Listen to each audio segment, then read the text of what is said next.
Ça y est, nous sommes en place et comme l'a dit Samy, le speaker officiel de l'Amadeus Cup, c'est parti pour la première demi-finale, ou plutôt les demi-finales de la catégorie U12. Créteil contre Villejuif sur la droite de la pelouse du Groupama Stadium, au pied du COP Sud et au pied du COP Nord. C'est l'autre demi-finale. Entre Brest et Bastia, c'est un petit peu les opposés géographiques, Franck.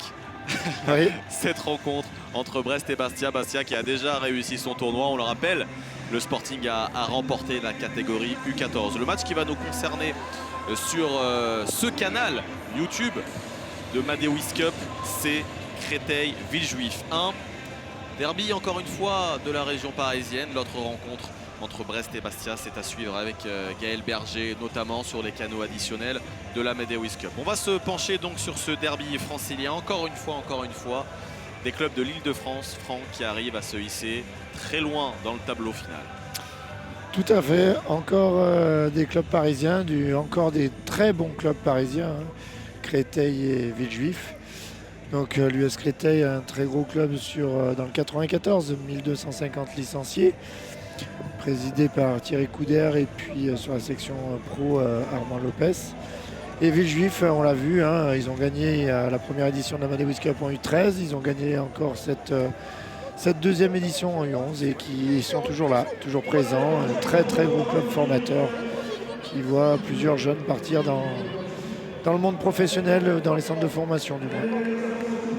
Avant le coup d'envoi, on rappelle rapidement les règles. On va jouer sur 15 minutes cette demi-finale. Et puis les U12, c'est tout simplement des joueurs dont l'année de naissance est entre 2008 et 2009. C'est parti d'ici quelques secondes pour le coup d'envoi. 3 secondes. Et Samy a donné le coup d'envoi. C'est parti pour la demi-finale U12. Les dernières, on arrive déjà au bout de ce superbe week-end pour célébrer le football amateur. Villejuif contre Créteil. Villejuif, on le rappelle, qui a déjà été extrêmement brillant dans ce tournoi, puisque précédemment ce matin, Villejuif a remporté haut la main la catégorie inférieure. Tout à fait. Et c'est Créteil qui est dans le camp de Villejuif, qui met un peu la pression déjà d'entrée. Avec un premier corner d'entrée de jeu, nous sommes à peine à 30 secondes de jeu et déjà une première opportunité effectivement pour les joueurs franciliens. Vers l'avant, c'est ce qu'on entend. On entend les éducateurs justement qui invitent leurs joueurs à toujours regarder droit devant. Tiens, petit coup de sifflet, visiblement il y a eu une faute. Ballon donc pour Villejuif qui joue avec un maillot bien différent de celui qu'on a vu précédemment, hein, un peu loin de leur couleur rouge. Ouais. Pour situer, Villejuif est donc en bleu ciel. Voilà, et Créteil en bleu roi. Et Créteil en bleu roi, exactement. Au-delà d'un derby d'Île-de-France, c'est le derby du 94 là. Exactement, derby du 94 du Val-de-Marne avec un premier remplacement. Donc il n'a pas réussi à récupérer le jeune joueur de Villejuif. Un petit coup au pied visiblement, en espérant que ça aille mieux pour lui. Il va encourager, j'imagine, ses coéquipiers depuis le bord du terrain. Il va espérer très fort que ses coéquipiers jouent cette finale, se qualifient pour la finale, en espérant qu'ils puissent aussi y participer. Nous sommes dans la surface de réparation. Pour l'instant, pas encore d'occasion. Ça fait un peu plus d'1 minute 40 de jeu. Et première relance donc au pied du gardien de Villejuif. On tente de construire. On écarte sur la droite avec le jeune joueur de Villejuif qui essaie de trouver dans la surface de réparation ses coéquipiers. Ça ne donnera rien. Les joueurs de Créteil maintenant à la relance pour ce derby du 94. Nous sommes sur le côté droit du terrain. On temporise un petit peu, on gagne du temps, on revient derrière avec le numéro 7. C'était Ibou qui a remisé derrière, qui tente un petit peu de construire. Pour l'instant, le pressing n'est pas très constant, quoique ils étaient pas loin de récupérer le ballon, mais pour l'heure ils parviennent à le conserver. Non, ça y est, il est récupéré dans la moitié de terrain des joueurs de Villejuif qui tentent de se relancer, mais là le pressing est très haut. On voit une équipe de Créteil qui met vraiment de l'engagement dans les premières minutes de jeu. Oui, alors le match n'a pas vraiment commencé, hein. C'est un petit duel au milieu du terrain où pas d'occasion franche. Il y a plus d'impact physique dans ce début de match que d'action de jeu. Un petit peu d'appréhension aussi peut-être de jouer cette demi-finale ici au Groupama Stadium. Oui, certainement, mais je pense aussi pas mal de le combat qui se fait au milieu de terrain pour prendre possession là aujourd'hui. Enfin, au moment où je vous parle, c'est qu'il n'y a pas d'équipe qui se dégage. Effectivement, pour l'instant, pas de domination. C'est plutôt une rencontre sans occasion. Tiens, pourquoi attention. pas la première ici au deuxième poteau. La reprise était plutôt bonne, mais pas suffisamment forte de la part de ce joueur de Villejuif. Mais en tout cas, c'est une belle tentative. Et puis le geste technique, lui, est plutôt bien réalisé. La reprise de volée n'était pas évidente. Oui, on aurait dû nous faire une papinade. Une petite papinade, effectivement. Je suis pas... Quoique. Si, ils connaissent Jean-Pierre Papin à cet âge-là. Non? Pas sûr? Ah, pas sûr, vous avez raison. Même certains ont du mal à connaître Zinedine Zidane, donc ils sont plus sur la génération Mbappé là. C'est vrai que c'est la génération Kylian Mbappé, c'est la génération Antoine Griezmann. Vous avez entendu forcément les cris. C'est la foule qui est en train de célébrer un but de l'autre côté du Groupama Stadium entre Brest et Bastia. Et visiblement, c'est Bastia qui a ouvert le score. Bastia qui mène donc 1-0 contre Brest. Bastia qui est en train de prendre la direction de la finale de cette catégorie U12. On revient à notre derby du 94. Pour l'instant, peu d'occasions, pas de domination nette de la part d'une équipe. Tiens, pourquoi pas côté droit avec cet enchaînement. Il est allé chercher la faute qu'il a réussi à obtenir le jeune joueur de Créteil. Regardez-moi ce petit mouvement. Une fois, deux fois, ça passe. Le ballon semblait être poussé un petit peu trop loin, mais il a réussi à obtenir la faute. C'était le jeune Arif qui avait réussi ce premier geste technique réussi. Alors qu'à l'opposé, Franck a les yeux partout. C'est l'égalisation de Brest. Un partout entre Brest et Bastia. J'ai été aspiré par le but. Je vois ça, je vois que votre regard a très vite dévié sur cette pelouse gauche du Groupama Stadium au pied du COP Nord. Un partout donc entre Brest et Bastia. En revanche, entre Villejuif et Créteil, c'est pas vraiment la même chose. Pour l'instant, on n'a pas eu la chance de voir un but 0-0 entre les deux équipes. On attend des occasions, les garçons. On les attend impatiemment. Lâchez-vous, on veut assister à un match enlevé.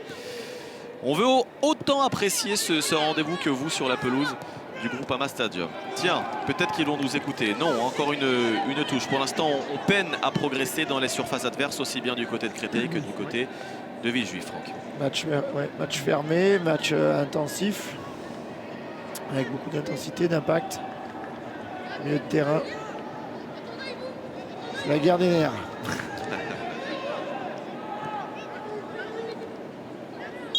C'est le petit Matteo qui avait récupéré le ballon à la suite de cette touche de Ryan. Le petit Matteo qui obtient un coup franc intéressant à l'entrée de la surface de réparation. Un peu excentré, mais pour un pied droit, ça peut être intéressant. C'est le pied droit justement du numéro 8, c'est Haïd qui est sur le point de le frapper. Peut-être qu'il s'est inspiré de ce qu'il a vu précédemment dans la Davis Cup, notamment ce matin avec ce superbe coup franc de Jason du côté de l'Olympique Lyonnais. C'était dans la catégorie inférieure. Allons voir ce coup franc. Il est passé au-dessus, il était plutôt bien parti, mais déjà on voit qu'il y a un beau petit pied droit. Il y avait en tout cas la puissance dans ce coup franc. Le match, il y a des petites fautes, hein. Le match est assez saccadé. Et c'est vrai qu'il a du mal à se lancer. Et ça construit un peu là. Ouais, mais encore beaucoup de mal à progresser. Les deux équipes ont peine à se montrer dangereuses. Et elles sont proches aussi, hein, donc elles se jouent toute l'année en plus, régulièrement. Exactement, ça doit prendre une dimension encore plus particulière de se retrouver ici à Lyon dans ce magnifique stade. Encore faute. Du Groupama Stadium, beaucoup de fautes. C'est un jeu, une partie particulièrement hachée à laquelle on assiste jusqu'à présent. On vous rappelle l'autre score dans l'autre demi-finale, un partout entre Bastia et Brest. Juste après cette demi-finale, ces demi-finales, ce sont évidemment les demi-finales U13 qui vont ensuite nous concerner. Les finales, elles, je vous donne les horaires tout de suite. 17h20 finale U12, 17h55 finale U13. Pour l'instant, c'est indécis aussi bien sur la pelouse gauche, à gauche de votre écran. En bas du COP Nord, un partout entre Brest et Bastia, et puis à droite toujours 0-0 entre Villejuif et Créteil. On attend le premier but. Peut-être sur ce coup franc. Allez savoir. Hey, il était fuyant ce coup franc. Il était fuyant, mais le gardien était beaucoup plus serein que nous. On n'est pas passé loin. Hein. Elle n'est pas passée très loin effectivement, mais il a accompagné du regard. Ce ballon qui est donc sorti au 5,50 m. Mais oui, c'est pas passé loin. C'est pas passé loin. Là, un joueur de Créteil justement se prenait la tête dans ses mains puisqu'il a très vite compris que c'était peut-être une très belle occasion de manquer. À la relance, les joueurs de Villejuif vont tenter de créer le danger dans la surface de réparation de Créteil. Non. Qu'est-ce qui est signalé? Un hors-jeu? Il y avait hors-jeu, Franck? Oui, léger hors-jeu au départ de l'action. Allez, on assiste déjà aux 2 premiers changements pour essayer peut-être de redynamiser une partie qui peine à décoller. Nous sommes à la 9e minute de jeu. À présent, on vous rappelle que cette partie va se disputer sur 15 minutes. La finale, elle, en revanche, se disputera en 2 fois 10 minutes avec une mi-temps, donc comme depuis le début de la compétition. La finale, elle, se joue avec 2 temps de jeu. La demi-finale, elle, sur un quart d'heure. Nous sommes sur le côté droit de cette équipe de Créteil. La progression de l'arrière droit qui n'a pas vraiment de soutien. Hein. Il s'est un peu lancé à l'abordage. Le numéro 4, c'était le petit Amine. Pas de soutien. Tiens, pourquoi pas là avec Villejuif qui est à la relance dans la surface de réparation. Le pénalty. Il a été pris en sandwich là. Il n'y a pas de débat possible. Ouais. Il y a bien faute, effectivement, dans la surface de réparation. Et je ne sais pas pourquoi, mais je sens que ce match va prendre une toute autre tournure. Ça va se jouer peut-être sur des détails comme au plus haut niveau, finalement, dans les plus grands matchs. Là, c'est une occasion dans un match aussi fermé qu'il ne faut pas manquer. Ah oui, il y a faute. Bon, ben là, ça va lancer le match au moins. Oui. Alors, qui va le tenter, ce penalty? Qui va le tenter? Qui a la responsabilité de lancer cette partie? Superbe. Superbement bien tiré, l'ouverture du score de Villejuif, qui va peut-être définitivement devenir l'équipe de ce week-end. On a parlé longuement d'Albi, mais Villejuif aussi est en train de réaliser un superbe tournoi après la victoire dans la catégorie en dessous en U11. Voilà donc les jeunes joueurs de Villejuif catégorie U12 qui pour l'heure prennent la direction de la finale. U12 dans la catégorie supérieure, quelques changements, quelques petits ajustements dans cette équipe avec deux remplacements. Mais pour l'heure c'est plutôt bien parti. Il reste à peine 4 minutes 30 à jouer et c'est donc Villejuif qui est en train d'oblitérer son ticket. Il reste encore un petit peu de temps, Franck. Mais vu comme le match est cadenassé, on a du mal à voir Créteil réagir. Peut-être sur une action individuelle, mais c'est vrai que le match est assez tendu, très peu d'espace. Et puis dès qu'il y a un peu d'espace, il y a tout de suite des fautes qui se font, donc du coup c'est assez fermé. Et les seules opportunités jusqu'à présent de Créteil, c'est sur coup franc avec cette tête du numéro 4, c'est le jeune Amine qui était monté aux avant-postes, le défenseur central cristolien qui a tenté de mettre de danger dans la surface de réparation de Villejuif. Ça ne donnera rien, c'est donc un renvoi au 5,50 m pour le gardien de Villejuif, le jeune Iliane, qui prend tout son temps pour se dégager. Le dégagement est fait. Il atterrit directement dans les pieds de la défense cristolienne qui tente de réagir, de construire, mais c'est assez brouillon. C'est assez brouillon. Match fermé et quelques erreurs techniques dans cette partie. Touche pour Créteil. Allez, c'est à eux de réagir, c'est à eux de mettre du rythme dans cette partie, c'est à eux de faire en sorte que cette rencontre soit beaucoup plus vivante. Ils sont menés, les jeunes cristoliens, ils doivent réagir à tout prix. Encore une faute, effectivement, beaucoup de fautes. Un jeu particulièrement haché et encore une opportunité sur coup franc, pourquoi pas, de créer le danger, puisque c'est assez difficile sur attaque placée depuis le début de la partie pour Créteil de le créer, ce danger-là. Ça passe, ou ça passera peut-être par un coup franc, alors que Brest, dans l'autre partie face à Bastia, a seulement 2 minutes 30 du terme a marqué le deuxième but. C'est donc Brest pour l'instant qui est en train de mener au score face à Bastia. C'est un petit peu la revanche finalement de la finale du 14. Oui, c'est ça. On vient à notre derby du Val-de-Marne. Allez, Créteil peut-être à la manœuvre avec le numéro 9 de Créteil qui manque son contrôle. Voilà, c'est le jeune Mathéo. Attention. Ah oui. Oh, la bonne frappe, Bonne très bonne frappe, effectivement. C'est qui avait tenté ce petit numéro? C'est le jeune Adil. C'est le jeune Adil qui avait réussi à se mettre sur son bon pied et tenter cette frappe qui finalement n'inquiétera pas le portier cristolien. On en reste pour l'heure à ce score de 1-0 à Créteil. De tout tenter pour revenir au score, il reste très peu de temps. Nous sommes déjà à la 13e minute de jeu. 13/15, il reste très peu de temps aux joueurs cristoliens, alors que vous le voyez, les éducateurs qui essaient d'aider, de donner des consignes, également des directives à leurs joueurs pour essayer de les aider à trouver le chemin défilé. Pour l'instant, on est encore loin. Nous sommes dans la moitié de terrain tout de même de Villejuif, avec cette progression cristolienne qui est pour l'instant assez brouillonne. La bonne défense de Villejuif, qui pour l'heure, les joueurs de Villejuif se montrent solidaires et plutôt bien compacts. Oui. Et pourquoi pas marquer un deuxième but, pourquoi pas faire le break.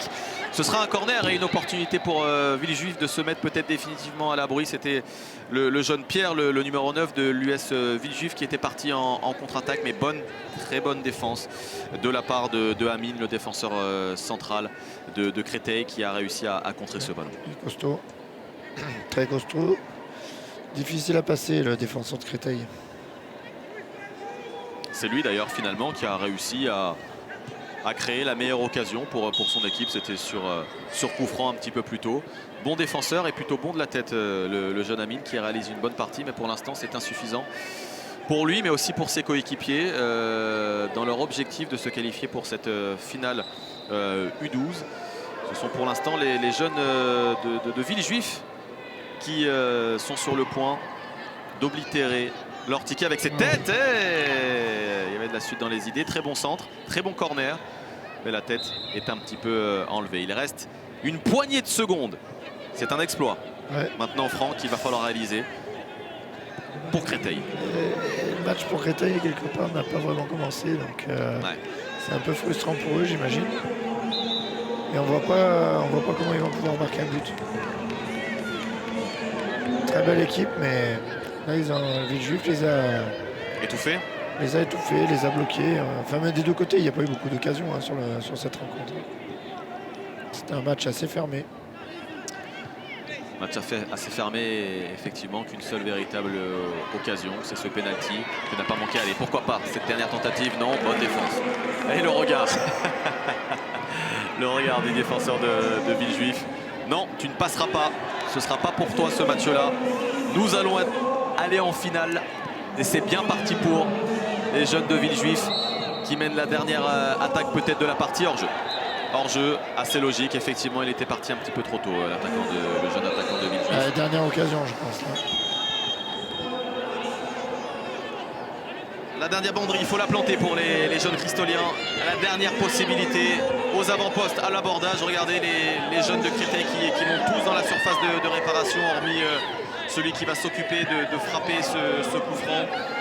Le numéro 10 de Créteil d'ailleurs, qui est en train de remplacer son ballon, l'arbitre lui demandant de reculer encore de quelques mètres. Il s'était un petit peu avancé, le filou. Hein, il a raison, mais je pense qu'il a la frappe suffisante pour frapper ce coup franc. Il est même trop long.